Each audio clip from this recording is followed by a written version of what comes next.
I'm also starting to go live.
Okay, thank you for joining today evening. Let me put on the presentation.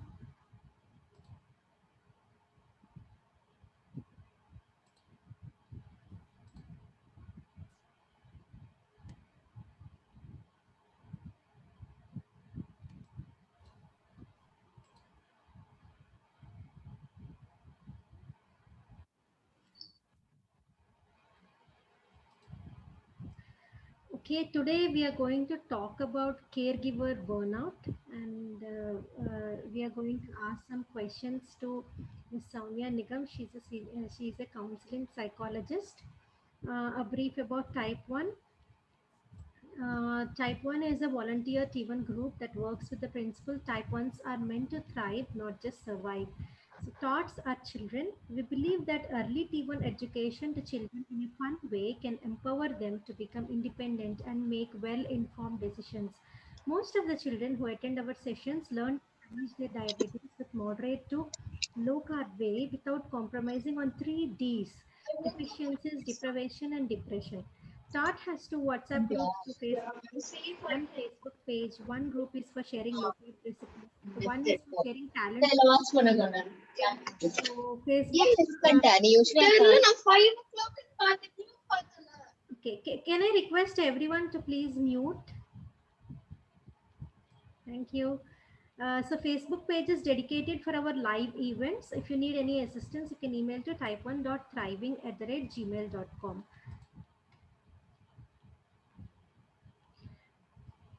Today, our guest is Soumya Nigam. She is a counseling psychologist currently working with Tata Institute of Social Sciences as mental health professional and associated with Avishkar Center for Self Enrichment. She is the alumni of TIS and has contributed to mentor in peer learning for preventive mental health interventions and life skills. She has experience of working with diverse emotional concerns across the age groups, especially with young children and adolescents. She has contributed her services at Ummeed Child Development Center and Podar Wellness Clinic. She is committed to prove support towards mental well-being in her full capacity. We are very happy to invite Ms. Soumya Nigam. Yes, thank you. Thank you so much. Thank you. Please, so can you please, can I share the screen now? Sure, sure. Okay. Yes, over to you, Soumya ji. Yes, Meanwhile, we'll do one thing. Let us have the interview session first, and then we'll go ahead with the presentation. sure. Stop sharing the screen.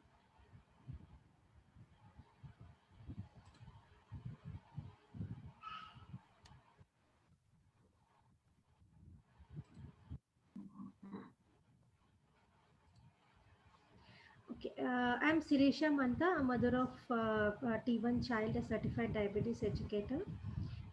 Today we are asking questions that we hear quite often from people. We are personally, our family is 5+ years after diagnosis, but still we go through some challenges. Uh, Obviously, the T1s themselves are going through challenges, and that effect falls on us. That if there is a major impact that falls on caregivers, as the child crosses each and every milestone, there are new things that we need to learn and new strategies that we need to place. And this is an ongoing process. So, let me ask some questions to Soumya ji.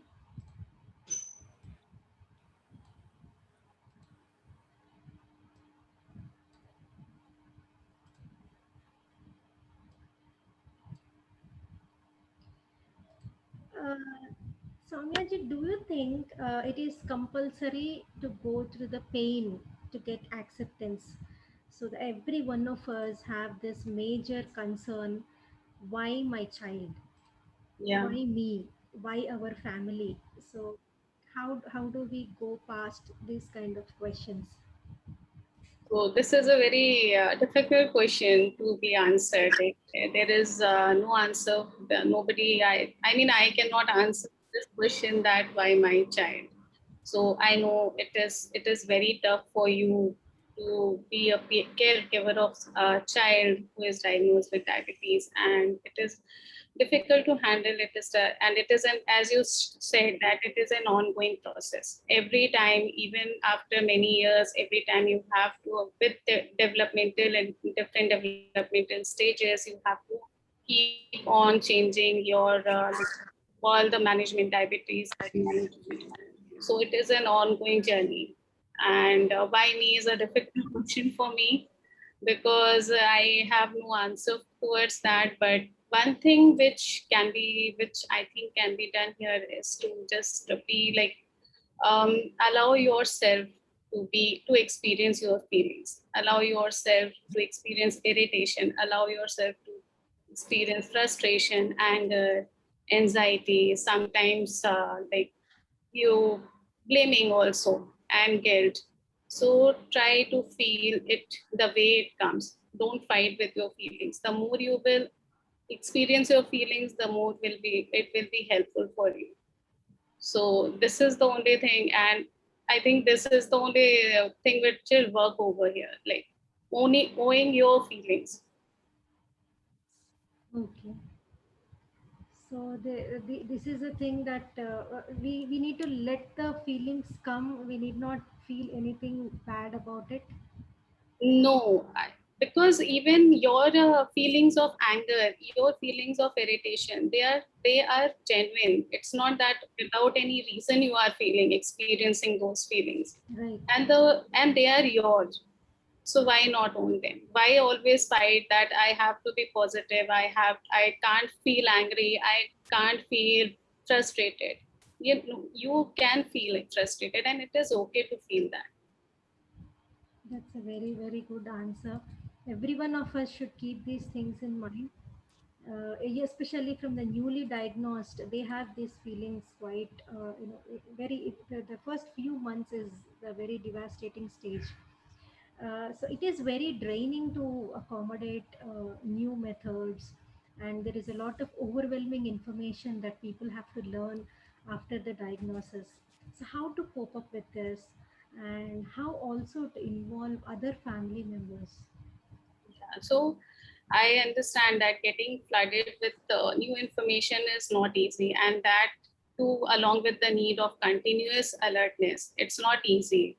But over here, I would also like to understand that how like even the parents who have children with new diagnosis, who have been recently diagnosed with diabetes, how are they managing? What challenges are they facing? Because it is very important for every person. The challenges are very unique. It's not that we can generalize the challenges. So for every, based on the age of the child, based on the family dynamics, the challenges are very different. So it is very important here to understand that what challenges are they facing. Also over here, I would like to ask that, have you, like, the parents who have been whose children have been recently diagnosed, as well other parents as well, so have you tried writing your day-to-day routine? So writing day-to-day routine gives clarity on how you are spending your day, and it will also help you to see what small window can you take out for yourself where you can sit doing nothing. just experiencing your feelings with full consciousness in any part of your body, be it in your head, be it in your chest, be it in your stomach, anywhere. So try doing that, maybe not, if not much, maybe five in a day for 5 minutes, or maybe for 15 minutes. So also some self relaxation techniques. If I don't know how many of you are, must be, you may be trying already, but self relaxation techniques like focusing on your breathing. So just sitting, when you are sitting all on your own alone for even for a minute, or even for a even for 5 minutes, just focus on your breathing. How are you like inhaling and how are you exhaling? That's it. Breathe in, breathe out. Or maybe some practices of yoga you can try. So it's not that it take away all the difficulties, but see if it is helpful, and just try and see if it helps at all. Not to take away difficult, but to prepare you to face the challenges. Yes, prepare to take the And, information, but also no need to hurry. yeah, give yourself time. Well, give yourself time as well. Give yourself time. It is very important. Yeah, very rightly put. So give yourself, because it's a major shift in your life, and it's not easy. The transition will take time. Yes. Yeah. So this will help. And as far as involving other family members, so it can be done by delegating diabetes, like healthcare tasks, delegating their healthcare tasks of your child to them. But try to like identify which family member can do what. And if, or delegate only if you are, when you are confident that the person to whom you are delegating will be able to do it. So delegation is not easy. There will always be a doubt that what if the person will not take care of the way you are taking care. So it's not easy, but try that and be ready that they will make like mistakes, but and your continuous supervision will always be needed. Yeah. So also for this, try identifying that in previously, have you ever practiced this? And if you have practiced, what were your experiences? How did it went? And how did, like, what further changes can you bring in that? So delegating even the smallest task will increase their sensitivity towards the condition. The task may be as simple as playing daily, like playing some favorite game of the child, or watching some TV show together. So that will also help. That will help them involve themselves more, and slowly they, as we said, as we discussed, that you need to give yourself time. Similarly, you need to give them also some time to get along, because it's a very major shift for them as well. Yes. So yeah. New to everyone, small adjustments here and there will happen. Sorry. It's a new thing to everyone. Yeah. Small adjustments here and there we need to do and make sure everyone in the family is involved. Yeah. Okay. So uh, many parents feel like they are always in the kitchen. They are trying out new things. They are trying to accommodate the changes in the food habits, the new food habits that they may learn after the diagnosis. And some people may want to cook everything from the scratch because after diagnosis they don't want to trust on any other food that they buy from outside. So having keeping all this in mind, they might feel that they have a lesser family time than they had before. So how can people parents cope up with this? Yeah. So it is, I know it is very taxing to continuously, like to include new as you said, that including new food habits and trying new nutrition food of substitutes of required nutritional value, and that too in a calculated way, that You need to calculate how much carb is there, how much protein is there, how much can you give your child. So it's not easy. It is very taxing. So continuously be on the alert mode. So over here also try, as we discussed earlier, that try writing the way you are spending your day, and try like just think that how what help can you take, what resources you have. Sometimes we have resources, but we are not aware of the resources, we miss them. So the resources could be like delegating very small tasks to household related, like how maybe involving your family members in some very small tasks, like while you are preparing food. So there could be, you can delegate the task of chopping or cutting or maybe grinding to them, or you may take extra support from the household help. So it's not easy to delegate, and as we discussed that your supervision will always be required, because there will always be a doubt that okay, what if they will do something wrong, or they will not do the thing the way it is required. So yeah, it is possible, but start you'll have to start, and slowly gradually they will also learn, they will also get along. So yeah, it's important to do that, and just see that if delegation of task helps you take out some time with in your day-to-day routine, and you can spend that time with your child by playing small games like okay, Ludo or Antakshari or anything which your child likes. So start doing it for 5 minutes, and slowly and gradually the way you are learning, other people will also learn, and maybe you will start getting more time to spend with your children.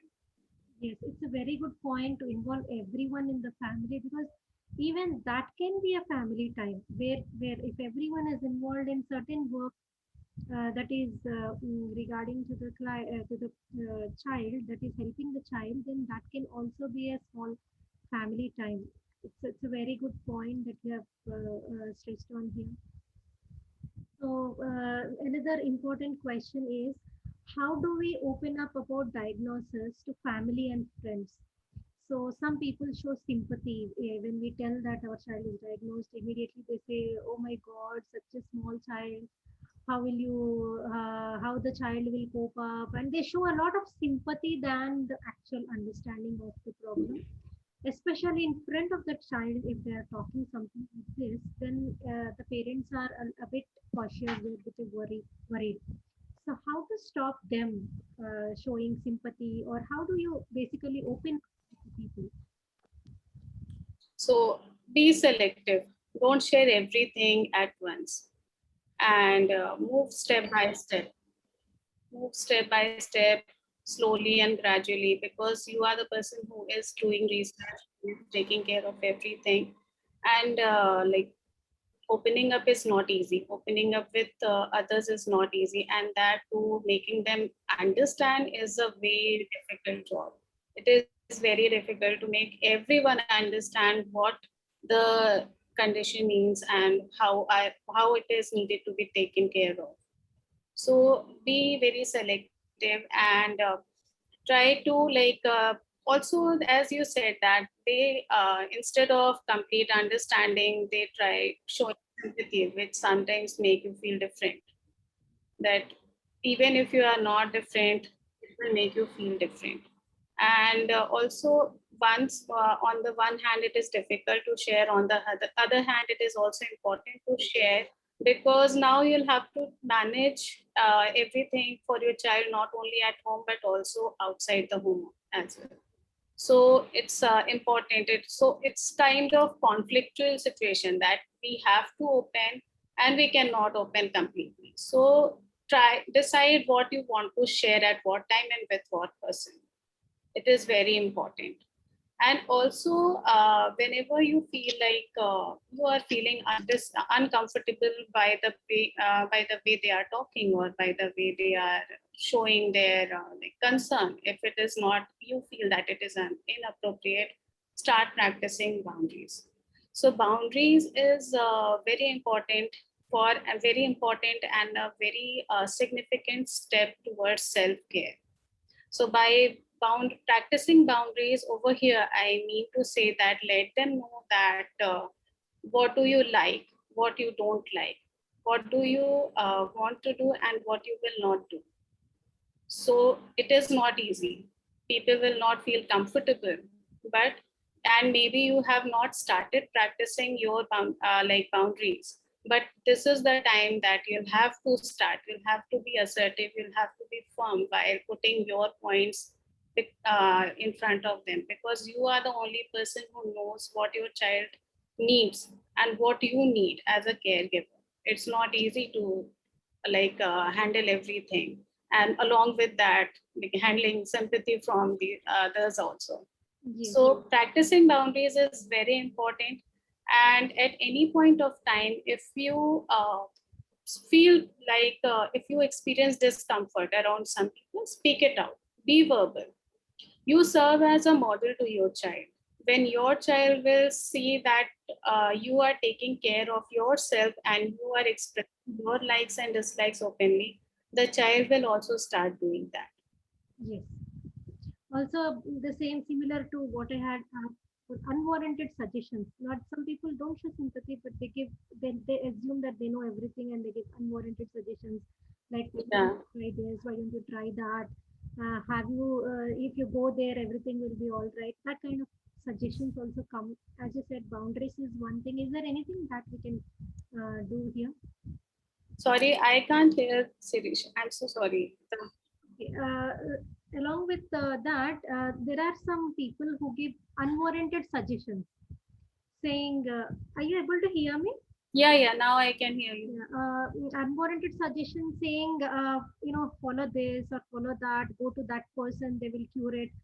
That kind of suggestions they give, along with, some people may not show sympathy, but they assume they know everything and they say, this is a very small thing, you can just go to some person and it will get cured. So that Yeah. kind of suggestions, what do we do then? How do we manage that? Yeah, so over there also, as we discussed, that practicing boundaries is very important, and you can tell them that you know what you want to, what you have to do, and you are doing that. Yes. So be very firm while doing that. Maybe you may experience that people will say, "Oh, you are so ungrateful. We are trying to help you out, and you are telling us this." So Mm. you can tell them that it's not that you don't want, but you can always tell them that if they want further information about this about the condition, the information will always be available, and you can always provide that, and then you can reconsider what advice or what suggestions they are giving. So Basically, it happens with the usage of insulin. Like people yeah, are unable to get the fact that children can also use insulin. As per them, insulin is for some older people. So this is where a majority of the parents face this unwarranted suggestion, saying stop insulin, start tablets, start. yeah, So that is very frustrating because we know without insulin there is no life for people with T1D. So as you said, maintaining boundaries, and if they're able to understand, give them the resources for them to know what it is about, right? and also I would like to tell that not everybody will understand. So don't put too much energy to make everybody understand. So there will be people who will not never understand, Yes. who will not who don't even try to understand. So then the best way is to ignore them. Like don't invest too much of your energy, because you are the only one who knows that what is needed to be done, and what that you are already doing with the child, for the child. Okay.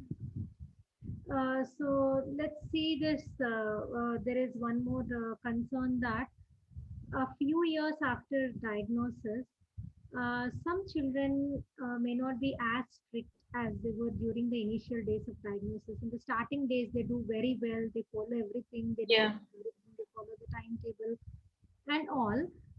But after a few, it could be years or something, one they might not follow the same strictness. And but for type 1 diabetes, one has to be vigilant all the time to ward off complications. So what can parents tell children to maintain the same kind of serious in the diabetes management throughout their life? Yeah, so this is also called as diabetes burnout. You may be like seeing that the child is frequently feeling irritable. The child is feeling like each child got irritable, and the child is expressing anger a lot, and there is frustration as well, because for them also continuously managing their self-care, diabetes management is not easy, and it may be very exhaustive for them also. So it's not easy, and also continuously like monitoring their sugar level, continuously monitoring their insulin level, and accordingly the activity also. So it's okay for them to feel this way. Like, it is very much understandable that after like living sorry it's so like living life differently is not an easy job for them. And yeah, try to understand that over where they are feeling like frustrated, why, what is the reason behind feeling, experiencing anger or frustration. And try making them understand that how fluctuation of blood sugar level may be harmful for them. Sometimes it is very important to them in detailed, and there can be some readings which can be shared with children, because if they are doing it for 5 years, the child might be maybe old enough to understand some readings, if not very complex. But and if the child is not able to understand, if the child is very young, then maybe you can read and you can make the child understand it. Like, it is one of the option. It's not that you have not tried or you have not you are not doing, but yeah, this can be one of the information. It may, you may already be doing, as I said, that you may be doing such practices, but sometimes also allow them to express them in different ways freely. So not every child is expressive. Some children find it difficult to express, and there are different ways of expressing also. So it can be through like rigorous exercise. When they feel angry, there may be you can ask them to do some drawing, you can ask them to allow them to talk loudly, also allow them to shout on them, shout on the family members. So there are different ways, and try discussing whatever suits them. Try, like, if you feel that the way of expression is not appropriate, you can always discuss that how differently it can be expressed. Like, anger can be expressed in different ways as well. So sometimes it also happens that despite every effort you have put, the child is not able to express. In that situation, it is advisable to reach out to your counselor and discuss the situation with the counselor. Okay. So this is we are there are some parents who say they are unable to focus anything other than diabetes management. Yeah. So they forgot their hobbies, they forgot their whatever they used to do in their free time. Even though many years have passed, they could not get back to their interests and hobbies. So how to prepare oneself to get back to their normal? So yeah, getting back to normal, and as the previous days, it's not easy. There will be doubt, there will be fear, there will be anxiety that how to hand over, give the charge to the child completely, or how to leave the charge, leave the child, and without be you being there to monitor everything. So it's not easy, and maybe taking small steps over here will help. Small steps means that, as we discussed that,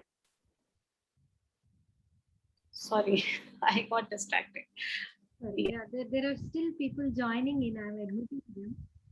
yeah. So, slowly try to involve your the child in self-care, in their self-care routine, in their diabetes management, and try that with continuous supervision and monitoring from you. Also, monitoring from you. So, as all of us are aware that parental involvement is always very significant in diabetes management for children. So your supervision will always be needed, but try shifting some responsibilities, not at like not transferring it. अभी एकदम से you transferred everything on the child, but try transferring take small steps. So first try involving them by asking them, okay, can we just see it? Maybe just letting them know how to read the glucometer, how to read the insulin level, how to manage the insulin level. Though you are doing, but try to involve them in that reading. So how to do that? Try taking those small steps and slowly and gradually transfer more responsibilities to them. Okay. Yeah. Okay. Also, this is again still a little opposite to it from the previous question that I asked. How strict is too strict? So we are involved in meeting targets. Yeah. We are sometimes we get upset with slight deviation from the targets. There are some people who feel they failed despite making all the efforts. How do we accept that we cannot be perfect? We know we cannot be perfect, but sometimes we feel that we are not doing enough, even though we are doing a lot. How to So get past this? yeah, so you are the best person to decide that how strict is too strict, because you are the only one who is doing managing everything after doing extensive research and studies, after exploring everything. You are trying to be creative by in terms of substituting food, different food with similar nutritional values. You are trying everything, so it's you are the best person who can decide how strict is too strict. Okay, so yeah, believe in yourself. And over here I would also like to say that maybe my saying that nothing there is nothing like perfect will not help you, because you may have heard it from many other people. But try thinking what perfect means to you. Try thinking about it. And also just keep in mind that monitoring blood sugar level is not a test performance. It's just to give you information about the what pattern is there in the diabetes management, and is the current treatment plan working with your child. So also keep it like it is important to keep in mind that your body will not always respond the way you have decided. There will be slow days, there will be, so give yourself time, give your child also time. It's okay to like lose out, but it's okay to look out but not to freak out. So try giving yourself time. Tell yourself we can only, it can be minimized uh, like the harm can be minimized by taking responsibilities instead of blaming, or instead of thinking experiencing guilt. So yeah, managing it that way is very important. And as we are discussing since the first question only, that give yourself time and give your child also time to. So that's a very good point. Don't freak out, with some small things that might happen without our. People who have, yeah, because people who have been on the diabetes care management from decades, they also get some surprises by like they are till date they are also like there is up and down in the blood sugar level. So there are like it will be there Yes. for some days. Yes. So just forgive ourselves. We need to learn to forgive ourselves if we think something is going Yes. on. We need to do everything that needs to be done. There is no doubt about it. But mentally, you also may need to prepare yourself, thinking that yes, you may need some time for things to settle down. They are all not all are in your hands. So that's Yeah. a very well explained. This is with very small children who get diagnosed with T1D. The worry of the parents is that the child is too small to express anything. So there is a constant fear is there that child is unable to express what they are feeling and what they are suffering physically as well. So this is a major concern for parents with small children with small children who are diagnosed with T1D. So what do you suggest for this? So yeah, I know how difficult it is to understand that what the infant or a toddler is undergoing, because they cannot express themselves verbally what they are experiencing. So I think over here, maybe two things can be tried. One is to have a detailed discussion with your doctor, the endocrinologist, because they may have dealt with like they may have been seeing such conditions from very long. So they must be very much, they may be aware of what change in behavior indicates what blood sugar level in the child. If it is like decreasing, then the child, what behavior, generally what they, how do toddlers or infants react, or if they're like, if it is increasing, then what is the reaction? Also, the other way is to keep a record, like along with the blood sugar level, you can keep a record of how the behavior, the mood or the like mood or attitudes is changing, that of the infant or the toddler. So along with observing, keeping observe change in child's behavior along with the blood sugar level will help you identify pattern. Okay. Will help you identify a pattern and do it for maybe a week or maybe 10 days, and slowly you will start understanding that change in behavior, how the child is reacting if there is change in blood sugar level. So these two things can be tried. And in the last, yes, always try to comfort your child by being like taking the child in your lap, by soothing, by being like verbally, or instead like forgetting about the language barrier that we do are like we assume that child doesn't understand, but it's the touch also which is very important. So that is also important over here. Okay. So maintaining a journal will definitely help, and always be in touch with endocrinologist and discuss those changes that you observe, the moods of the child with respect to the Yeah. blood sugars. Okay. So some parents are worried that their children are not allowed to participate in school activities because of the extra planning that is required to avoid hypos or hypos. So the parents are afraid if this will negatively impact the child, that they might think they are not as worthy as people without diabetes. So depriving a child from playing is like it is very difficult. It is troublesome, and your worry over here is very understandable. That what if your child will not be allowed to participate in certain sports activities, and while other children can do. So it is yeah, it is understandable. So what can be done over here to discuss in detail with your doctor about what sport activities can your child take along with like sport should be age appropriate, and how much activity the child can do. And you as you are aware that with change in activity, the insulin level also changes. So how to keep a track of that. So it is important to discuss with your doctor. Also, if what can be done over here is to make the concerned teacher aware of child's condition, and also educate them about the condition.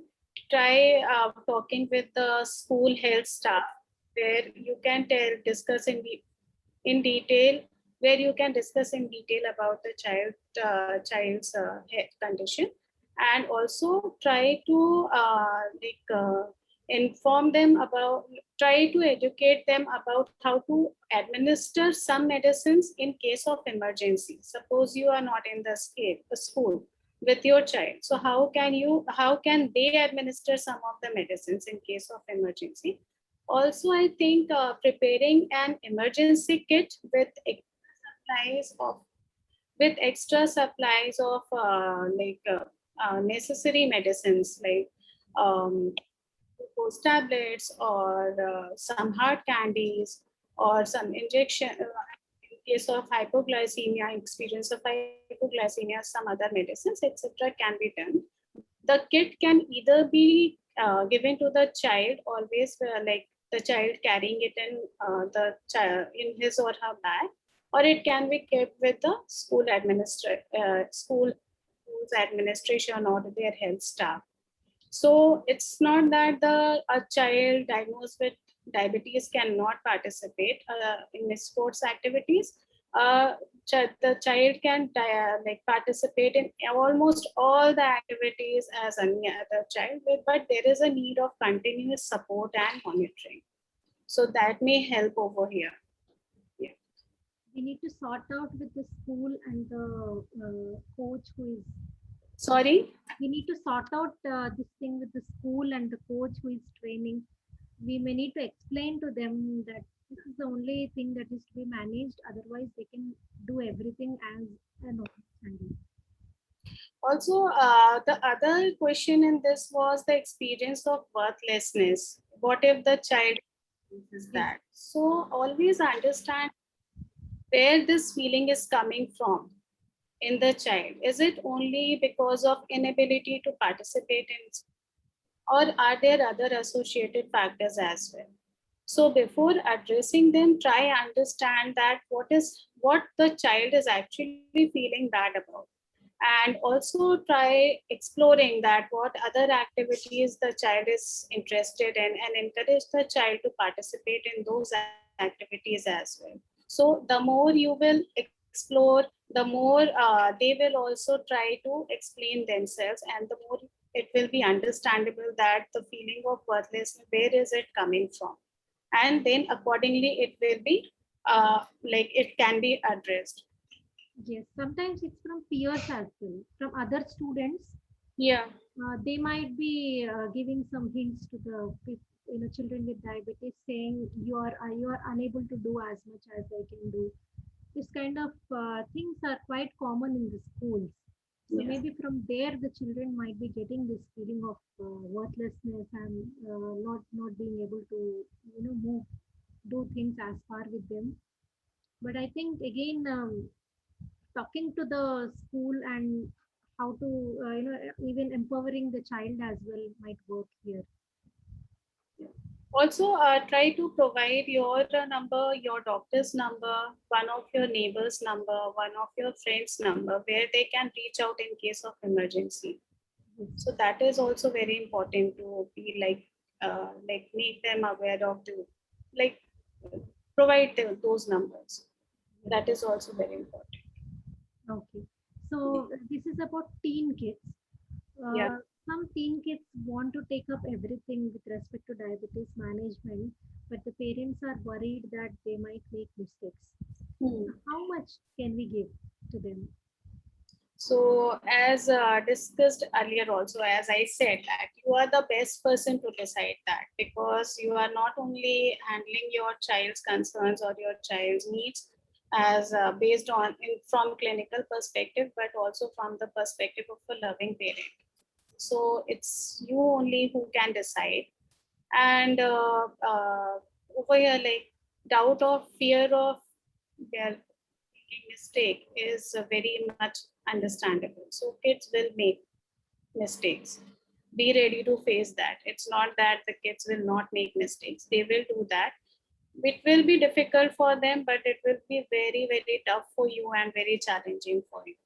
Because every time they will make some mistake, you will feel that you will experience a number of feelings that why did I give the chance, like there will maybe guilt, there may be some blame, self blame also, that I should have taken care of that. But yes, try doing that also. Like it can be done, the transition. So since the child has been if the child has been diagnosed from very early age, the transition can be started from there only by taking some small steps. So I want to share one story of one of my friend. It's a journey that I have witnessed.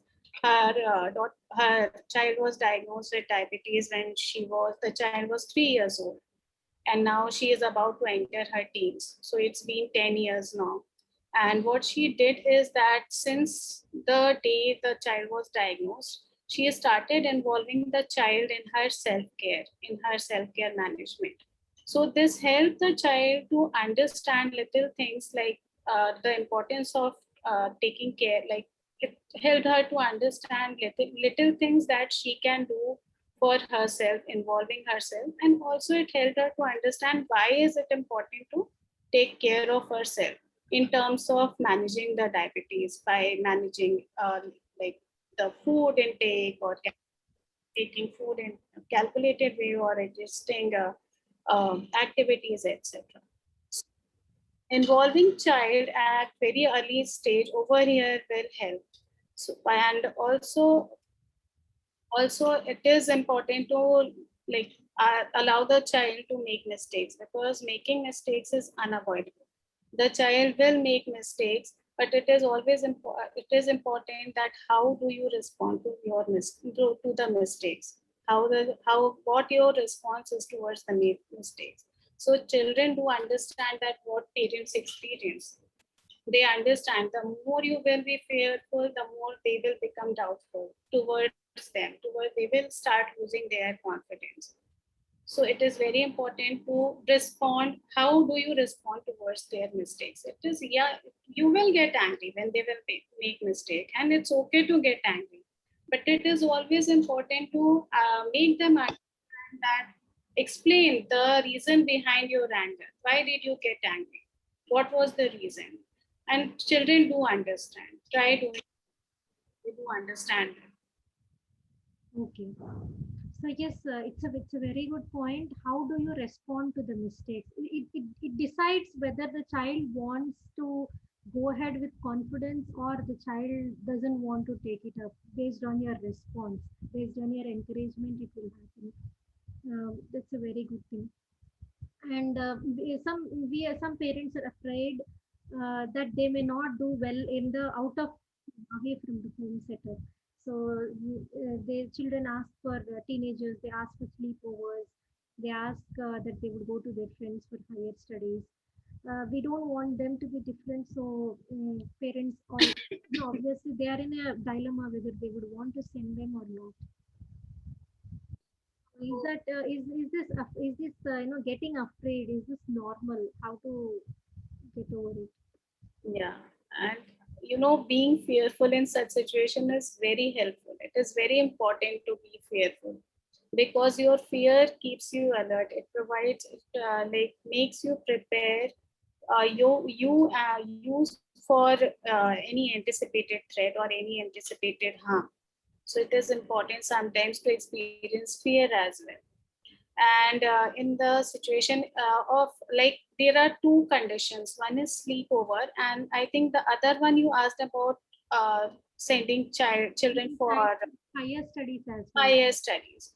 So these two questions, both these situations need a different kind of problem solving. And for sleepovers, maybe what can be done over here, that educate the friends, like wherever the child is going for sleepover, you can educate the parent, you can discuss what meals can be provided to the child, and you can also if you can educate peer also about your child's condition. And also you can ask them, like tell them some simple medication, like how to administer medicines in case of emergency. And as we discussed before, prepare an emergency kit for them with extra supplies, and try give make tell about it to the parent with whom the child will be staying, the parent of the friend. Also set some alarms with the child. So alarm and let the parents parent also know about the alarms when the child needs to check the blood glucose level. Okay, and like this can be done. Also provide some numbers like number of your doctor and yours as well as one of your friends, so where they can reach out in case of emergency. As far as the second question is concerned, like sending children for higher studies to a different place, yes, it is very difficult and it needs a very different kind of problem solving. So what can be done here is to take referral from your endocrinologist about for some local endocrinologist whom the child can reach out for regular checkups and all, and try sharing your child's history with that doctor like beforehand before the child is shifting.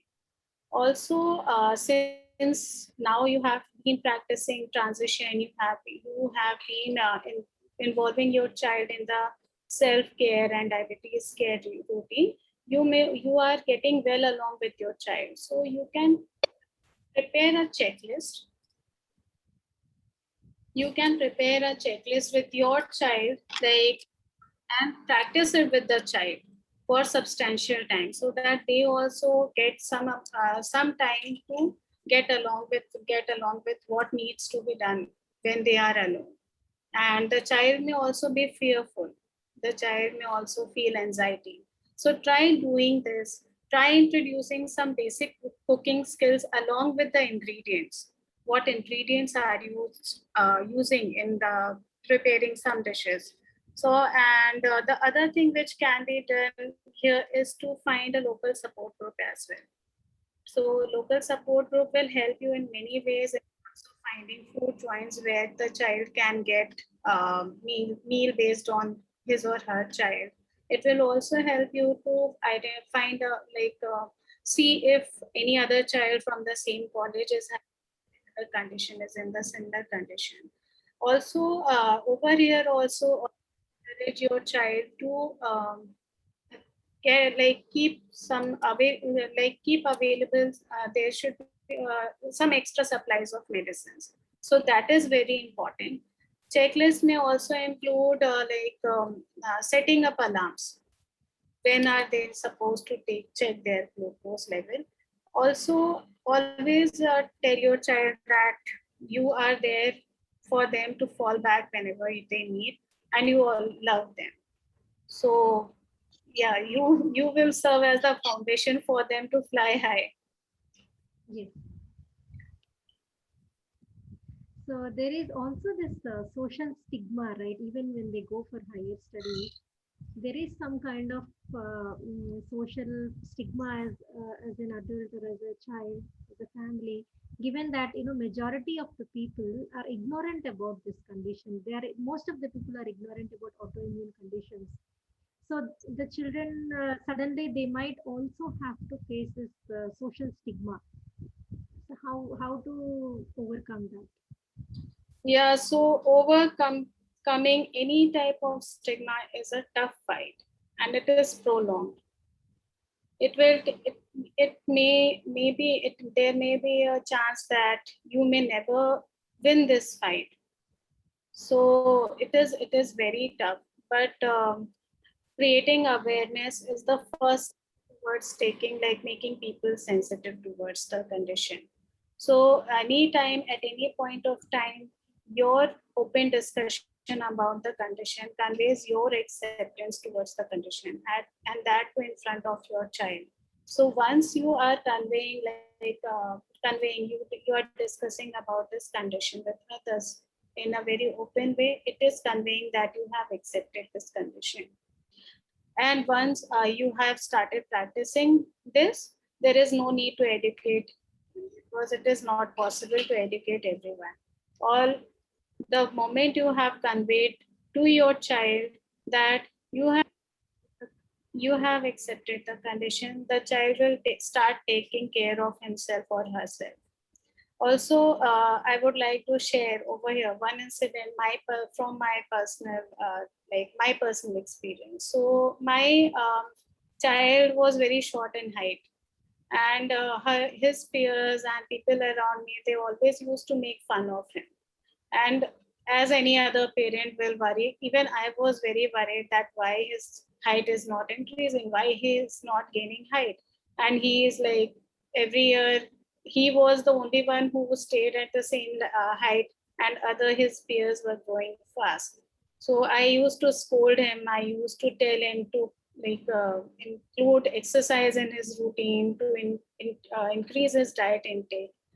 But slowly we were done. We were frustrated. We were exhausted by continuously explaining everyone, by continuously telling that, okay, I'm doing what I'm doing, what I should do, and what I can do. And once we decided, no, we are done. So once one of my friends, she invited me to her place along with my children. And we predicted that his height will be discussed again, because her children are very, like, they are tall. So it came up, the topic came up that give that to your child, ask your child to do this, that will help him increase his height. And son was looking at me. And then I said, I took a very strong stand and I said that it's not height which only matters. I like my child the way he is. And his height doesn't define him as a person. It's only a part of his personality. It's not complete him. And believe me, the shine and his eyes conveyed that how happy he felt that way. I did not told him anything else. And from that day, he has started, like, there was a change in his behavior. Now he is confident amongst his peers as well, because I took a strong stand. Now he also does that. That's So an amazing experience that you have shared with us. Definitely, we can relate to it. And yeah, so conveying acceptance is very, very important. yes. Okay, so this applies to the same when children are mocked in the school for having diabetes. I told in relation to to the sports, but it can be for anything. They can be just directly mocked for having this condition. But as you said, when the parents are confident, when they are showing the confidence, children will look at that, and they will also have them as a part of their personality. And how to empower children to have healthy choices in parties and social gatherings and all. So empowerment is a very powerful word, and it is very difficult to. It is it's not. It is very powerful, and it is very difficult to empower a person. It's not easy. So over here, I would also like to share that empowerment means making a person aware of his or her rights, or giving the person charge of his life or his or her life, so that the person can make decisions for life. So like, it's making the person aware that, okay, you can take charge of your life and you can make choices as per your need, as per your likes and dislikes. This is empowerment, and it needs continuous effort, from person, both at the giving end and both at the receiving end. So it will take time. It is like, you need to take time. You need to give yourself time. You need to give time to the person who is at the receiving end as well. So in this condition, what it may be done is that, try discussing things with your child. Try initiating them, thought in them, thinking in them. That, just ask simple. It can be done with very small children. Just ask with them that, what will happen if they will do some certain things, and or if they will not do certain things related to, like, diabetes management or self care, and let them answer. Don't lead them. Don't give any hint. Let them answer. Hear, listen to their answer.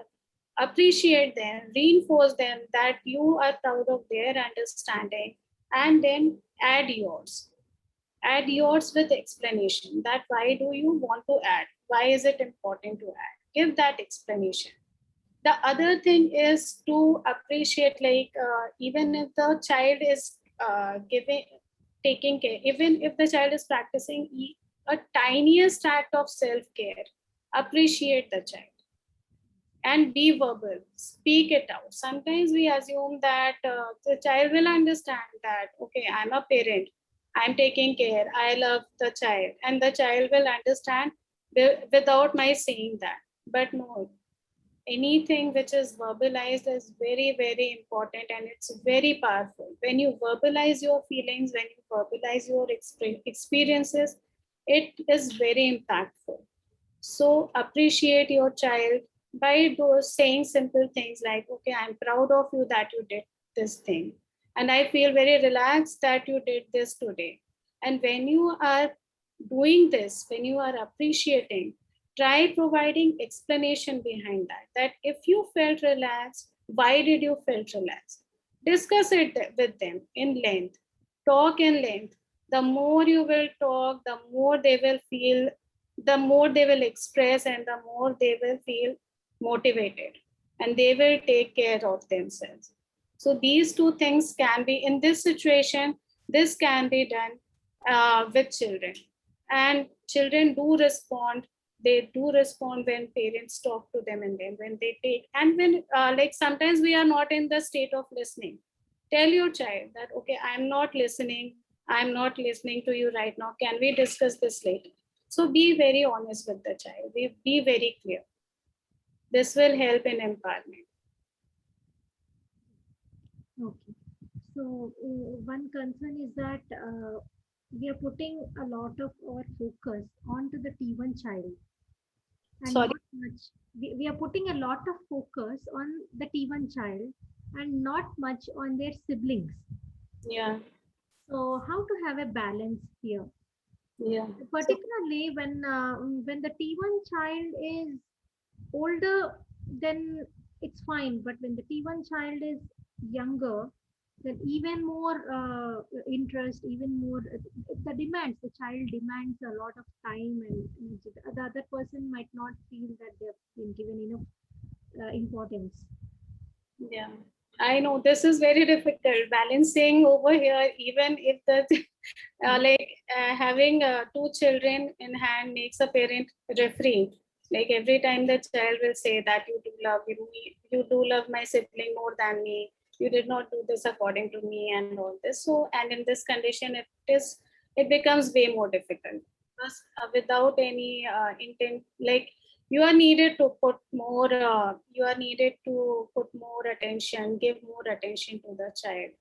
So this situation, try discussing things with the older child, even if the child is older or younger. Try discussing, and as we discussed earlier, that try involving them. And also it is important to understand that what is making them feel this. Is it that because you are not able to dedicate the time that you were dedicating earlier, giving them earlier? Is it because of that? Is it because of the change in food? The change, like now you have started taking care of how much like sugar you can take and everything. And also, as we know that once you start change of food, you change, the entire family changes the food habit so that the child doesn't feel bad. So this may irritate the older child as well, the younger child as well, that it is my sibling who is having this condition. Why should I suffer? Why should I bear all this? And this is natural. So try understanding where is it coming from. Is it from time? Is it from food? And maybe you can practice some flexibility over there. Like sometimes preparing some food of his favorite food and adjusting insulin level or activity level with this child, involving the older or the younger sibling where in the like in, as we discussed, by delegating small tasks with them. Sometimes play their favorite game, sometimes play this child, like it is difficult, but these are some of the tips which can be used to practice, which can be used to at least see if they are changed, if they are bringing, if they are helping in any ways. So this can be done. Also, it is okay, like give the child also some time. It's not easy for them because along with transition in your life, along with the transition in the child who is diagnosed with diabetes in their life, it is very difficult for them to get along with this and share honest like share with them every information honestly. But yes, you have to decide how much information can you share with them at this point of time. So try share, be honest with them, tell them about the condition, discuss with them in length, and see if this is helpful. Okay. So that was each and every question. The response that you have given to each and every question has been so wonderful. I think you also have some slides to share on the salient points that we have discussed today, right? Yeah, Can I share my screen? sure. Yeah. We'll just take 5 minutes, 5 to 10 minutes of this, and then we have Mr. Ramesh Kidambi from Sweet Souls. He wants to share some words about this, and then we'll go with audience questions. So just some 10 minutes on the salient points that we had discussed till now.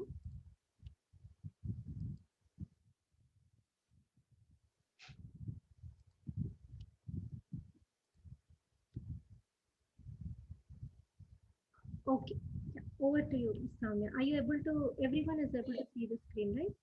Yes. So as we have been discussing from the very first question, that sometimes it is important to give yourself time, even if it is like as the quote says, that even if it is the rest that we take between two breaths, it is very important for us. So caregiver burnout is a state of, as shared in the slide, it is a state of physical, emotional, and mental exhaustion, and it can be experienced due to continuous exposure um, to over demanding situations. So over demanding over here is like you have to be on alert mode always to keep a track of blood sugar level of your child. Sometimes you need to get like in the midnight also you have to get like get up and measure the blood sugar level. You are needed to monitor everything, each and everything related to your child, and it's not easy. So in this situation, it is important to give yourself some time, even if it is for a minute. And sometimes we miss out that even if we don't know if we are experiencing burnout or not. So this can be identified by the points that has been written here, that constant fatigue in any part of your body, maybe in your legs, maybe in your shoulders. There can be tension, always tension. You may be experiencing tension in your shoulders or neck. Then loss of interest in previously enjoyable activities, and feelings of anxiety. As we discussed in many situations, there are feelings of anxiety, irritation, then sadness, continuous sadness, or maybe most of the times you feel sad. Then changes in sleep pattern or change in appetite, etc. Yeah, so we discussed this, that there are some questions which I cannot answer, or for which there is no answer. So in such situations, it is always helpful to focus and invest our energy to navigate through the situation. Give yourself time, give others as well time, experience your feelings, own them, and allow yourself to be angry, irritated, frustrated, and fearful. Don't run away from them or don't block them.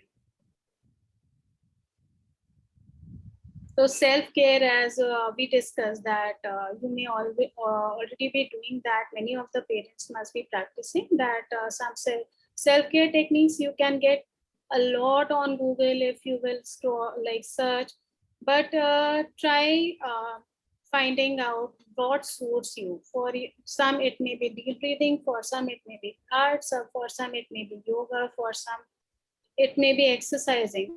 So there can be anything which you can take up as self-care. There is no one defined thing.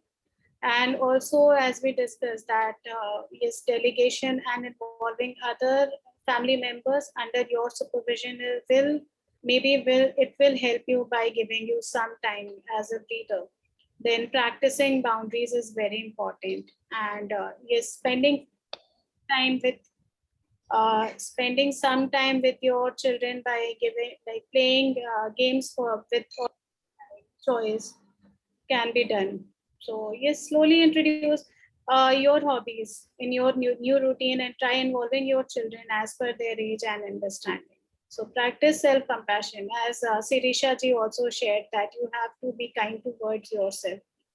So practice self-compassion and try to tell yourself every time that it's okay to experience the whatever feelings are coming, and it's okay because I'm going through a lot and I'm managing a lot. So be kind to yourself.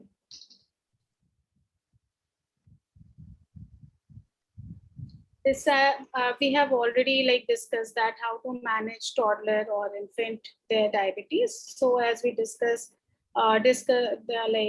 have a detailed discussion with your endocrinologist and try to identify the pattern.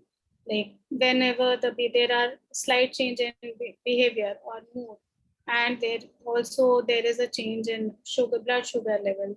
It will help you identify a pattern that how the child behaves when the blood sugar level increases or when it decreases, and maybe that will help you. So yeah, soothing is very important, verbally as well as non-verbally, without thought of language as a barrier. So like don't think that the child will not understand. The child will, even your soothing voice will help the child. So smooth transition and empowerment. We had a talk about this, that smooth transition can be done by involving children from very early age, the moment they have the like diagnosis has been made. So that will help by making them understand its importance as well. Also, initiating for empowerment, it is important to initiate their thoughts to see how do they understand what they are, what is the condition, and what is the importance, and allow them to make mistakes. Be ready for them, for the mistakes. But yes, along with expressing your angers, explanation always helps. So it does help to understand the child why are you getting angry, and then appreciation of even the tiniest act of self-care will be like it will be a great reward for child. They feel motivated when you appreciate, and always keep in like always remember that glucose test measures are helpful to know if the current treatment plan is working, and your body will not always respond as you have planned. So be gentle to yourself and be very gentle to your child as well. So signs of diabetes burnout are also there, as we discussed with that some children they lose interest slowly with like after managing for many years, they do lose interest of managing their activities or their diabetes care management. So it could be like loss of interest. It could be identified by seeing some behavioral changes like loss of interest in maintaining diabetes regime or activities, or they don't want to interact with their friends the they did previously. Then they did not they do not enjoy activities they previously enjoyable. Then irritable mood, anger, disturbed routine, etc.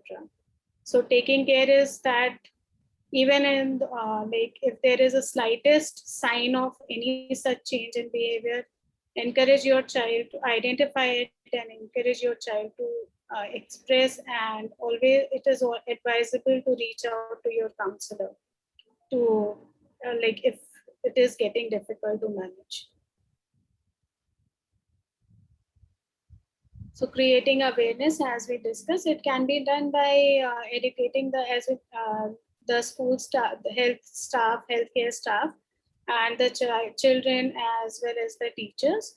Also, it can be done by publishing some articles in newspaper or maybe in the school magazines as well. That will create awareness. So, creating awareness is the initiative towards change. It is the first step to initiate change, and that will help creating an awareness. So, also remember that child with diabetes can do everything that other child can do, other children can do with support, encouragement, and monitoring.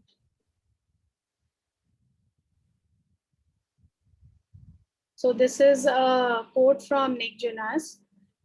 You may be aware of him, and he is also a type 1 person. So this is like chasing perfection with diabetes. Type 1 diabetes is impossible. There is so much that's out of our hands, and finding out ways to remain calm and patient in moments where diabetes interrupts your life is the key. So That was a very good quote. Thank you for sharing this, and thank you for sharing all the salient points of what we had discussed, and the things that every parent should remember.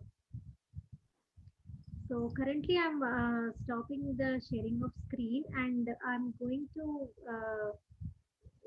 I'm requesting Ramesh sir to please tell about a few points on this particular topic. Mr. Ramesh Kidambi, Mrs. Nalini Kidambi, and Dishna Kidambi are the founders of Sweet Souls NGO Hyderabad. They have been helping people uh, in first in giving the emotional support to the people who are newly diagnosed. They see through a lot of questions that I had asked today, and they also empower people with diabetes with a lot of events and the diabetes educator sessions. So Ramesh sir, welcome to the meeting. Yeah, good evening, everyone. My name is Ramesh Kidambi. Nalini and Dishna, unfortunately, they are busy with some other Zoom calls also related to T1. So they'll probably try and join me a bit later. Well, just to introduce myself to people who don't know me, Nalini and I have Dishna, and she's now 24 years old, and she was diagnosed at the age of 12. And since then, the journey, I mean, all of us have gone through this. So I just wanted to share a few things of our own journey of Nalini and me in having raised a type 1 child. I think doctor has been very nice in covering a lot of aspects. I'll just give a few. Share our experience of having raised a type 1 child. So what we did from day one was we never kind of hid it out, or not that we went on the roof and told everyone that my child is type 1, but it was a very seamless thing of talking about it to the family, and we never kept it under wraps, because that when you keep it under wraps, the pressure of trying to hide it will take away so much of your energy and time, and it becomes very difficult. You'd rather focus that energy on your child to um, to ensure that the child has a better life. Number two, in Dishna's case, Dishna went on, she finished her 12th and then won a phenomenal scholarship to the US, went and came back to India after 4 years undergrad in the US, and now she's back home.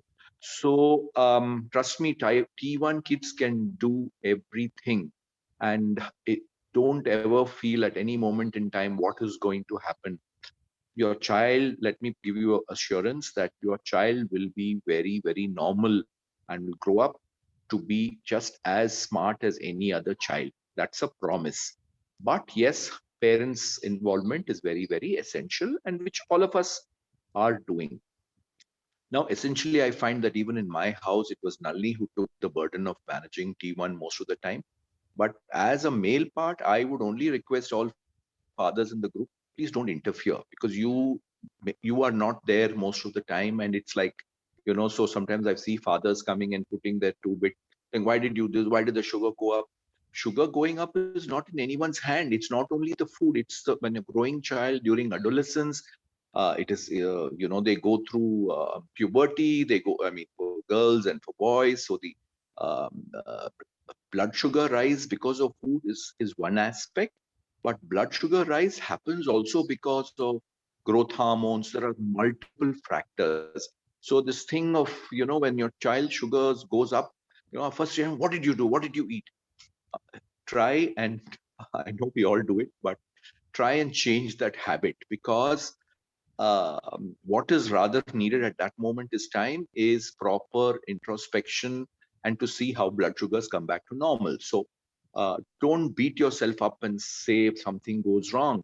And when you go out, like typically what we do when we visit friends, etc., etc., so we would always, when Dishna's close friends always knew that, she was T1. So whenever she had a sleepover, her friend's mom would call and say, okay, what's Dishna going to eat? So they would make this small, it's not a very difficult thing. Like, for example, paneer is a normal thing if you're a vegetarian, and chicken, or, whatever, if you're a non-vegetarian, it's not a very difficult thing. And most often than not, parents of our friends' children will 100% accommodate this. And when we were invited for dinners, etc., what we would sometimes do is sometimes carry our own low carb roti, or maybe it would be quinoa, or whatever the child can eat, and just say that if it's if it's a sit down dinner, you just put that on the table, and then everything is kind of quite normal. And the worst thing we will do is to, you go somewhere and then you tell your child, don't eat this, don't eat that. It's not going to happen. So come back home and let's do the correction. That's how you're going to make them feel normal. My request is, please don't make your child feel like a patient. For example, we hear in so many T1 groups, type 1 patient, sugar patient. Please avoid these kind of, we have child with T1 diabetes. My child has type 1 diabetes. Let's get into the practice of talking, just like how you are maybe nutritionally deficient. They are deficient in insulin. I mean, let's to put it more simply. So uh, but let's get into the habit of saying type 1, my child has type 1 diabetes, and not use sugar and these kind of uh, archaic references that have been used in the past. And what else? Uh, I don't know if anyone has any particular questions, Sirisha. I would be very, very happy to answer. But also, I remember as Dishna was diagnosed, then it was one thing that Nalini and I decided, that we are never going to cry in front of the child. Yes, I would go into the toilet, or Nalini would have her moments, so both of us would break down when Dishna was not around. But it is so important that we did it, because when we do that in front of the child, it happens sometimes, most of the time, but you are making the child feel very vulnerable. The child, oh God, something is really wrong with me. And that kind of a feeling should not get passed on to the child. Yes, our sadness, it's like, there's doctor was talking about this, why me? So I, in my own thing, I countered it by saying, there are a lot of other things in my life which we have, and we don't ask God and say, why did you give me all that? It's only what we don't have, we say, why me, right? So there are certain other facets in our life, um, facets in our life where sometimes, we get something and we don't get something. So it's fine, probably. And I always tell all parents, maybe God has chosen us as parents because we are capable of taking care of them. Maybe it's they are meant to come to us, and it is it's divine will that we raise these children. And trust me, all will be well. And I'm talking out of experience. Dishna is now working, and she's a Kathak dancer, and a lot she has achieved. She also played sports. So hope and hope and faith that your child will do well, that is very, very important. And today we have so much more technology. It was not so 12, 13 years ago, when we never met another type 1 family for years to end till, so we would always think, my God, yeah, we are the only ones with this child, and there's nobody else. So I would urge families to please have family meetups with T1, and it will do a phenomenal difference to your child when he or she sees other children, and collectively taking insulin, and then doing blood check and making up. They everyone checks their sugar, and they say, hey, this is this so much, this is 120, this is 150, 160. So they kind of normalize this kind of a checking sugars and taking it becomes a very normal part of their growing up. So I would urge, of course, with COVID precautions, and I think now, of course, most of us have taken our vaccine. So small meetups, maybe with close by families, would really, really help in the family, accepting T1 and all that. Now, talking about siblings, Nalini and I have a younger child, and Abhinav is now 22 years old. And we, in fact, when he became an adult, we kind of asked him, "Hey, did you ever feel that we neglected you or in any way?" But what happened is that, well, Dishna was so very busy with, Nalini was very busy with Dishna. I would kind of ensure that the other parent could spend a lot more time with the other sibling and take them out and play with them, and so that this parental responsibility is kind of shared. And yes, the whole house kind of revolved around T1 children, but I mean that is inevitable. So that really happened. But the siblings will also slowly understand. I can assure you that the time will come when they will also understand that yes, my sister needed extra. So don't worry too much about that. They will all eventually grow up. And the last, before I end, I think it is unconditional love, whether the sugars are at 200, 300. It is to give them a hug at every time. I think that's the best gift that you can give your child. And we have no idea what traumas they are going through, because for us, it's only the thought. I mean, it's just the pain of seeing our children sometimes go through these phases. But for the child is actually experiences fluctuating sugars, and it can be extremely tough on the child. So let's understand that aspect while dealing with our child, and be extremely empathetic and concerned, and don't get worried. A couple of highs, nothing is going to happen. It'll all be fine. Okay, and reach out. I mean, we now have so many groups that are here all around India. So please reach out, and I'm sure every T1 parent is a superhero, and sometimes most often than not, we seem to know more about the medical understanding medical thing than some of our endocrinologists. Not that I'm demeaning the experience of our endocrinologists, but what I'm saying is that we as parents have that practical experience of having raised them. So let's use the support system that we have. And with that, I'll pass. And if there are any questions, you can always reach out to me. I'm there in Sweet Souls T1 Foundation, and my number would be available with Sirisha or anyone else. So Nalini and I would be very, very happy to reach out.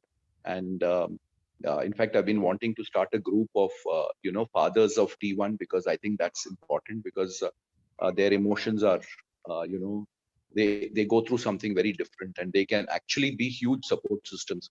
So maybe it's time for us to start a T1 father group, so that there's some kind of talk and understanding that as husbands we kind of support this more than before. Right, Sirisha, with this I'll pass. Thank you so much, and do reach out if you need anything. And thank you, Dr. Nigam. It was wonderful listening to you. Thank you, sir. Your insights are very helpful, and I think it's the biggest support is that you reach out to your group. Yes, that will be because parents have many challenges which you are facing right now. People like other parents have already overcome or have already handled those challenges. So it is very helpful to reach out to parents to the support group.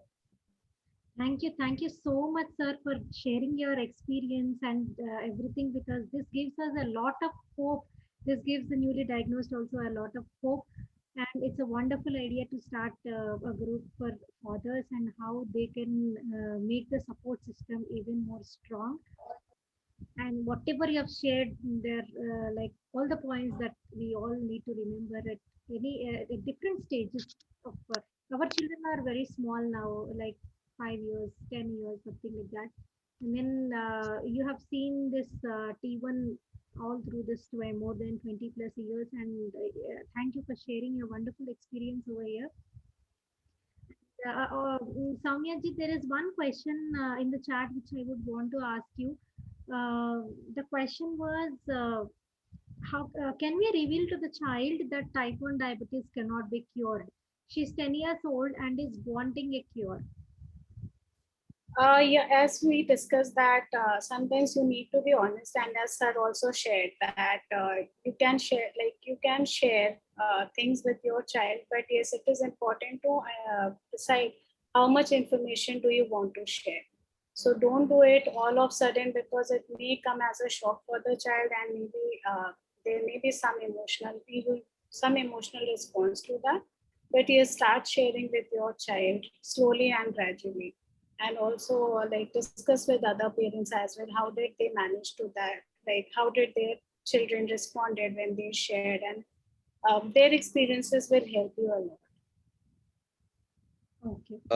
Sirisha, I just have just one thing I forgot to mention to the parents is, as parents, let's all understand that our ultimate goal, as I have seen now, after having raised, at 24 is a different thing. Like today, we hardly have any role to play in Dishna's, that aspect of her life, because uh, we had somewhere made it a point that we decided that we have to make them independent and not dependent, so that transition will take some time. But please, as parents, keep that at the back of your mind, that a time is going to come when they have to become independent and not dependent on us, and it'll happen. So that process will start right from childhood. So as we said, allow them to make mistakes and they will learn, and give them confidence of managing it on your own. And we've seen so much of young adults have achieved phenomenal success. So don't worry. Okay. So make them ultimately dependent on themselves and not on us. It'll happen. That's a promise. Thank you. Thank you, sir. So are there any other questions from the people here? You can chat or you can unmute yourself and ask the question.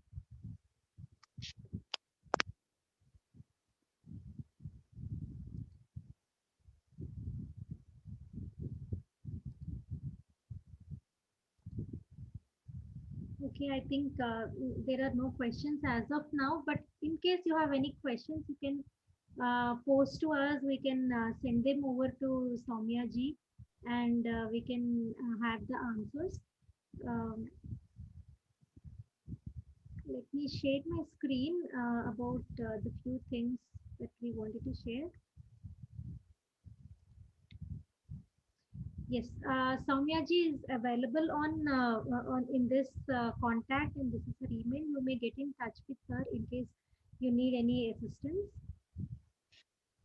You can take a consultation with her, and this is our upcoming event. We will also post about it in our social media and groups. It is to make your own T1 character. You can draw as well on the paper, and you can draw digitally as well with their T1 gadgets and accessories. If they don't have gadgets, they will definitely have T1 accessories.